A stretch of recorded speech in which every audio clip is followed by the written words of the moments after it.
My sister's creepy child-loving boyfriend has a crush on my son. I think my sister's boyfriend is infatuated with my son. I am a single mother living on a waitress salary. Times are tough right now, and due to unforeseen circumstances, I've had to move in with my sister for the past couple of months. It's not an ideal situation, but I'm doing my best. I have an ex-husband who is emotionally abusive, hence the divorce. We share custody of my incredible son, let's call him Roman, who has been so understanding of our financial situation, even at his age. I love him more than I love myself. He is kind and intelligent. He stole my ex-husband's face, unfortunately, so he's beautiful. The amount of adults my age and older who have given him the creepy and unwarranted "he's going to be a heartbreaker in a few years" comments would alarm you. He has ADHD but maintains decent grades. He plays a sport and is good at it. He's got many friends he visits often, and vice versa. Despite the changes in our living situation, he is thriving, and I'd do anything to keep that up. My sister Sarah and her boyfriend David are well off and live in a massive house. My sister was happy to take me in, but her boyfriend, David, not so much, which I completely understand. I offered to pay rent, but my sister won't have any of it, so I do chores around the house and cook as often as my work schedule will let me. I never saw much of David anyway. He was often at the bar with his friends, working, or locked in his room playing video games. When we did see each other, he acted like I didn't exist. My son Roman was staying with his dad for a while as I was figuring things out, and I was worried about David's attitude once my son moved in with us.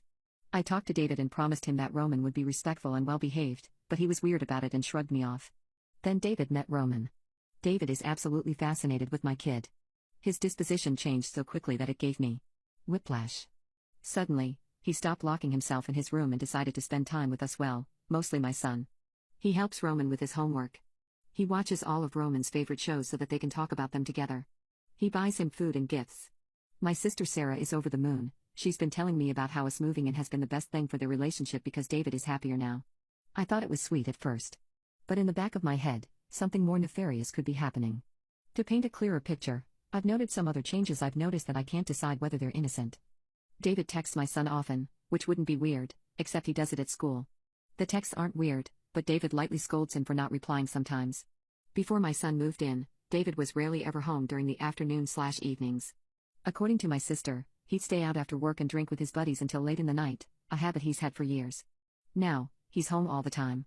He gets home before Roman gets off the bus, around 3:15 p.m. if he's not at practice, and stays home all day, even offering to babysit while I'm working through the evening. He still drinks, just in the house. Last Wednesday, I woke up to use the bathroom in the middle of the night. To get to the bathroom, you have to pass by my son's room. I was surprised that the door was closed all the way since Roman always likes it open because his room gets hot at night. Also, he has been staying up late texting his friends lately, which has caused him to sleep through his alarm and miss the bus some days. So that night, I opened the door to let the air in and make sure he was asleep, and there was David, standing by Roman's bed. In the dark. He said he was looking for his cell phone, but I saw him jump with anxiety when I opened the door. He left quickly, muttering something about how it might be in the kitchen. Why would his phone be in my son's room? And why was the door closed?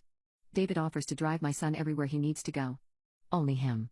School, if he misses the bus, practice, his friends' houses. This is the same man who wouldn't lift a finger for me until my son moved in. It's been incredibly helpful since I'm not home often, but a part of me wonders if he's doing it for the wrong reasons. I caught David doing Roman's laundry, resulting in a few articles of clothing going missing. This one irritated me because I made my son do his own laundry. I asked him not to do this, but his excuse was that he was trying to save water. I don't know how to fight him since it's his house.